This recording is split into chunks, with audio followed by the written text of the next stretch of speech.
Est-ce que vous aussi vous vous êtes déjà demandé pourquoi vous comprenez le français mais vous n'arrivez pas à le parler? Bonjour tout le monde, je suis content de vous retrouver aujourd'hui.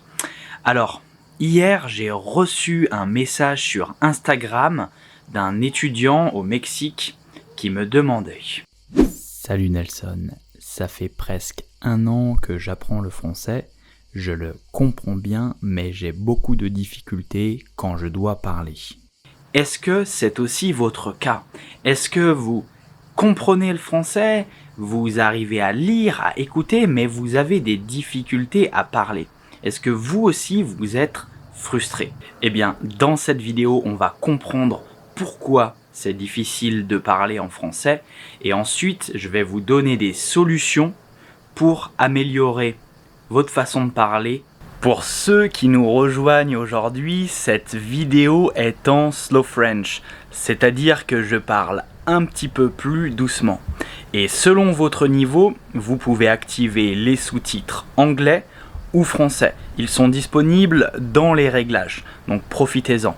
Et puis si vous aimez cette vidéo, eh bien, petit pouce bleu et abonnez-vous à la chaîne.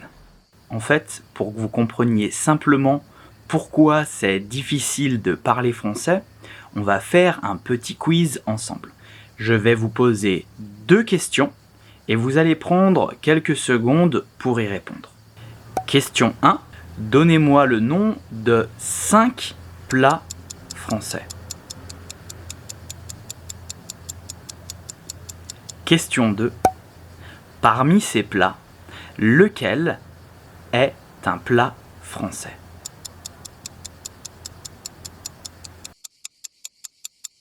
Alors, normalement, vous avez répondu très facilement à la question 2, mais vous avez eu plus de difficultés à la question 1. Est-ce que je me trompe? Alors, c'est tout simple. Dans la question 2, je vous ai demandé de reconnaître une information. Alors que dans la question 2, je vous ai demandé de vous rappeler d'une information. Et donc ça, c'est 2 choses très différentes. C'est toujours plus difficile de se rappeler d'une information que de reconnaître une information parmi tant d'autres. Quand on lit ou quand on écoute, eh bien, on doit reconnaître une information. Et avec le contexte, nos connaissances, eh bien, on peut facilement identifier cette information et trouver le sens du mot ou de la phrase. Par contre, quand on parle, on doit se rappeler de l'information. Et là, dans des situations qui sont parfois un peu plus stressantes, par exemple parler avec un inconnu, eh bien c'est beaucoup plus difficile pour le cerveau. Alors maintenant, vous allez me demander, mais Nelson, comment faire pour mieux parler? Parce que après tout, c'est pour ça que vous regardez cette vidéo. Eh bien, c'est tout simple. Il faut pratiquer. Et oui, il n'y a pas de secret. Il faut que vous vous mettiez en situation réelle, en difficulté, afin que votre cerveau puisse s'entraîner. C'est un petit peu comme un muscle. Il va falloir le travailler, il va falloir faire des exercices. Mais maintenant, je vais vous donner 3 conseils pour pratiquer efficacement. Donc, la première solution, elle est gratuite et vous pouvez le faire seul.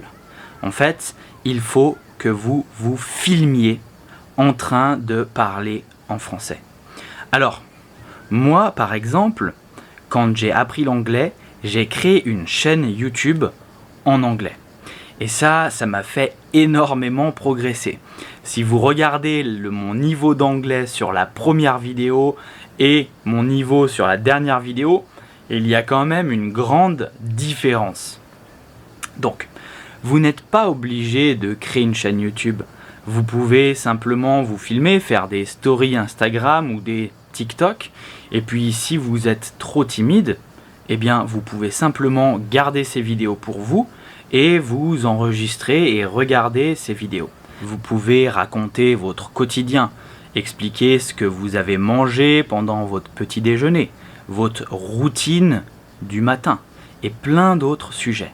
Et en fait, en vous filmant, vous allez voir vos erreurs, vous allez pouvoir vous corriger et ça va vous faire énormément progresser. Alors, ensuite, la seconde méthode, elle est aussi gratuite et là, vous allez avoir besoin de quelqu'un. En fait, il s'agit de trouver un partenaire de langue. Alors, comment ça marche ?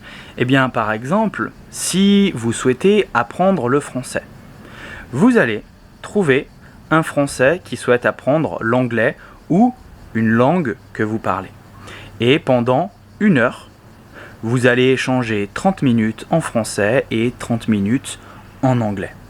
Alors, c'est une méthode qui est assez efficace. Par contre, c'est vraiment important de trouver un bon partenaire de langue parce qu'il y a des gens qui, comme en amour, préfèrent recevoir que de donner. Alors, moi, ce que je vous conseille, c'est de trouver un étudiant qui a à peu près le même niveau que vous. Ensuite, il faut que vous mettiez un cadre et des règles qui sont claires. Il y a plein de plateformes sur lesquelles vous pouvez trouver un partenaire de langue. Il y a mylanguageexchange.com, Tandem. Vous pouvez aussi trouver des partenaires de langue sur Facebook. Je vais vous mettre quelques liens dans la description de la vidéo si vous avez besoin d'aide. Alors, la troisième option, c'est sûrement la plus efficace, mais elle est payante. C'est de prendre des cours de conversation en français avec un professeur. En fait, avec un prof, vous allez être dans un environnement stimulant, bienveillant. Il va vous donner des conseils, vous corriger et vous donner tout un tas d'explications qui vont vous permettre d'avancer plus rapidement. En effet, il faut savoir que c'est parfois difficile d'expliquer sa langue natale. Donc quand vous parlez avec un francophone qui n'a pas d'expérience de l'enseignement, eh bien, il aura du mal à vous donner des explications. Par exemple, pourquoi on utilise le subjonctif ou pourquoi on utilise en et pas i. Alors, je ferai une vidéo un peu plus longue sur comment trouver un professeur et quels critères rechercher. Mais aujourd'hui, sur Internet, vous avez beaucoup de sites qui vous permettent de trouver des profs qualifiés. Moi, je suis sur italki en tant que professeur et en tant qu'élève. Honnêtement, j'adore cette plateforme parce qu'il y en a pour tous les budgets et il y a aussi bien des professeurs professionnels et des community tutors qui sont des gens comme moi qui sont passionnés par le français et qui basent leurs cours sur la conversation. Et vous allez voir, après seulement quelques séances, vous allez faire des progrès très rapides, surtout si vous avez un niveau A2 ou B1. Alors, je vous ai donné 3 options. Une gratuite que vous pouvez faire tout seul, qui est de vous enregistrer en vidéo. Une deuxième pratique qui est gratuite que vous devez faire à 2, c'est de trouver un partenaire de langue. Et une troisième pratique que vous allez faire à 2 qui est payante, qui est de pratiquer la conversation avec un professeur de français. J'espère que vous pourrez utiliser ces conseils et je vous dis à bientôt pour une prochaine vidéo. Salut les amis!